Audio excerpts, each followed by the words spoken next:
नमस्कार, SPN 9 news में आपका स्वागत है। मैं हूं आपके साथ दिनेश कुमार। 4 जून को बिहार में बड़ा राजनीतिक परिवर्तन होगा। ये बातें हम नहीं बल्कि बिहार के पूर्व डिप्टी सीएम तेजस्वी यादव कहते हुए नजर आ रहे हैं। आखिरकार क्या बिहार में नीतीश कुमार को फिर से सत्ता का तख्ता पलट करने जा रहे हैं? क्या 2025 में होने वाले विधानसभा चुनाव की पटकथा अभी नीतीश कुमार लिखना शुरू कर चुके हैं? क्या भारतीय जनता पार्टी के रवैये से नीतीश कुमार खुश नहीं है?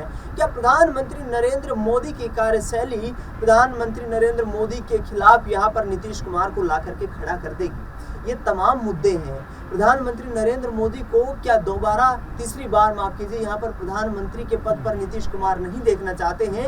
ये तमाम सवाल उठ रहे हैं। आखिरकार नीतीश कुमार के हाथ में बीजेपी का सिंबल देना क्या भारतीय जनता पार्टी को इसका खामियाजा अपनी सत्ता गंवाकर चुकाना पड़ेगा? इन तमाम पहलुओं पर चर्चा करेंगे। मेरे वरिष्ठ सहयोगी अमन जी मेरे साथ मौजूद हैं। अमन जी, बहुत बहुत स्वागत है।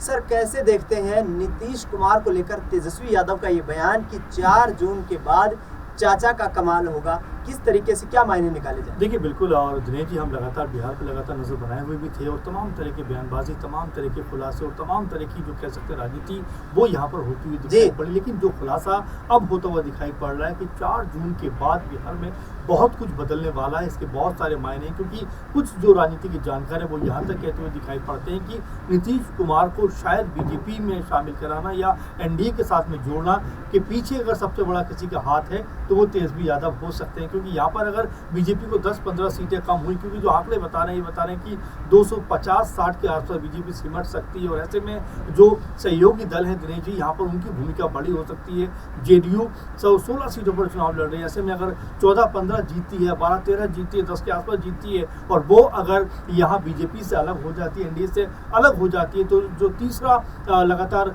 कह सकते हैं सीएम पीएम बनने का जो सपना संजोए बैठे हैं पीएम मोदी, उनका ख्वाब टूट सकता है। और इसीलिए लगातार कहा जा रहा है कि 4 जून के बाद देश की राजनीति में और खासकर बिहार में कोई बड़ी उथल पुथल मचने वाली है। इतना ही नहीं बल्कि यहाँ तक कहा जा रहा है कि राज्य सरकार में भी एक बार फिर से कोई बड़ा उलटफेर देखने को मिल सकता है। क्योंकि नीतीश कुमार की जो भाषा शैली है, जिस तरह से बदली है, वो ये बताता है कि बिहार में सब कुछ ठीक ठाक नहीं है। आप देखिए जिस तरह से नीतीश कुमार सिर्फ एक आध बयान के ऊपर टिक के रह गए हैं, वो हमेशा अगर उनका बयान देखें तो सिर्फ लालू यादव के बच्चों के ऊपर बात करते हैं। इसके अलावा कोई भी बड़ा हमला करते हुए नजर नहीं आते। इससे पहले भी हमने देखा कि जब मोदी जी के साथ नजर आते हैं तो वहां पर बीजेपी का सिंबल पकड़ लेते हैं। वो भी पार्टी के अंदर नाराजगी उस बात को लेकर थी कि अपनी पार्टी को आप इस तरह समर्पित क्यों कर रहे हो बीजेपी के सामने। इसके बाद जब पीएम मोदी का नामांकन होना होता है, उस समय भी सब जो कह सकते हैं एनडीए कुनबे के लोग पहुंचते हैं, लेकिन नीतीश कुमार नहीं पहुंचते। तो आपसे देख सकते हैं कि यहाँ से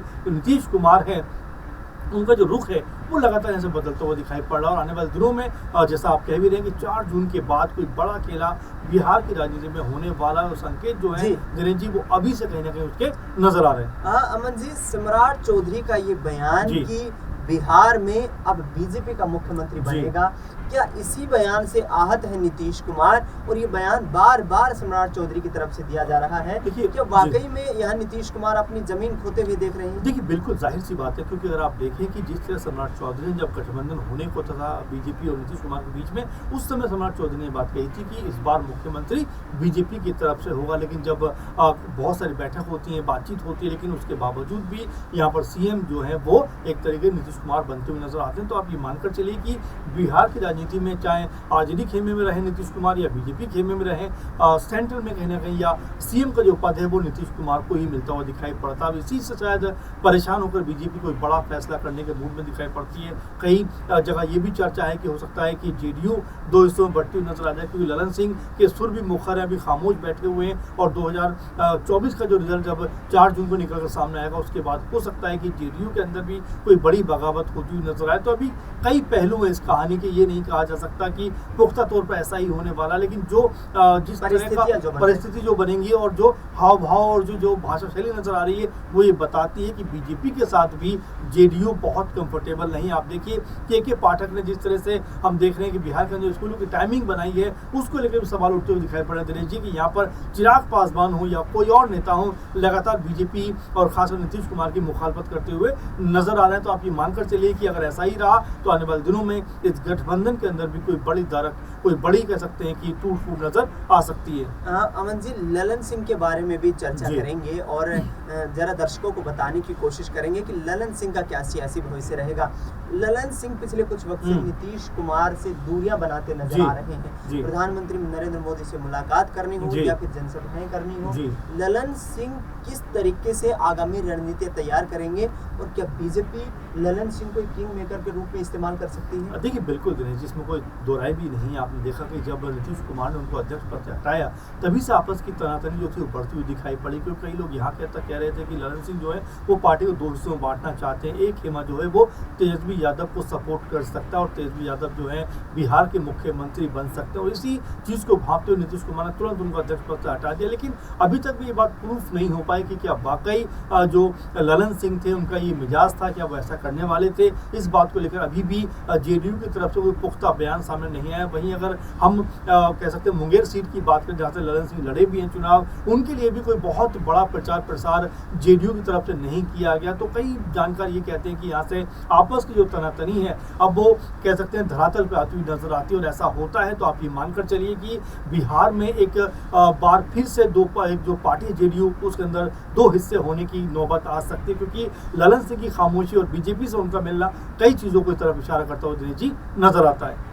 बीजेपी से मुलाकात करना, प्रधानमंत्री नरेंद्र मोदी से मुलाकात करना, तमाम जनसभाओं में अपने काम को लेकर के लोगों को एक तरीके से संतुष्ट करना, यहाँ ये तमाम जो राजनीतिक हथकंडे हैं ये ललन सिंह की तरफ से अपनाए गए। लेकिन जिस तरीके का बिहार का अभी तक का राजनीतिक समीकरण रहा है उसमें नीतीश कुमार एक बड़े फैक्टर के रूप में यहाँ पर देखने को मिले हैं। लेकिन पिछले 10 सालों की बात करें तो यहाँ पर नीतीश कुमार की पार्टी का ग्राफ लगातार गिरता नजर आया है। अमन जी, छोटा सा सवाल, क्या तेजस्वी यादव एक बार फिर से नीतीश कुमार के साथ मिलकर के सरकार बनाते हैं तो विधानसभा में भाजपा की क्या स्थिति हो? देखिए बिल्कुल, और जाहिर सी बात ऐसा लग भी रहा है कि तेजस्वी एक बार फिर जिस तरह से एक्टिव मोड पर नजर आते हैं, ये कहते हैं कि भाई जो चाचा जी हैं उनका शरीर भले बीजेपी के पास है लेकिन आत्मा हमारे साथ में जुड़ी हुई। तो आप ये मानकर चलिए कि कोई बड़ा खेला तो होने वाला। तो ऐसे में बीजेपी के सामने मुश्किल ये होने वाली है कि अगर नीतीश कुमार एक बार फिर अगर आरजेडी के साथ में हाथ मिलाते हैं तो बीजेपी यहाँ पर फिर से एक विपक्ष में आ जाएगी और बैकफुट पर आ जाएगी, और साथ में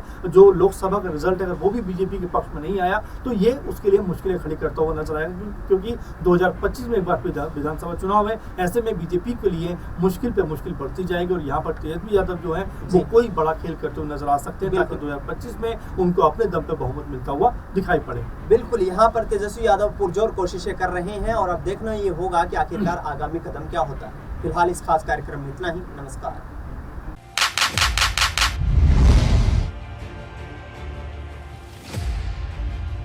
देश की जनता ने किसे सौंपी सत्ता की चाबी? चुनाव के बाद अब है सटीक आंकड़ों की बारी।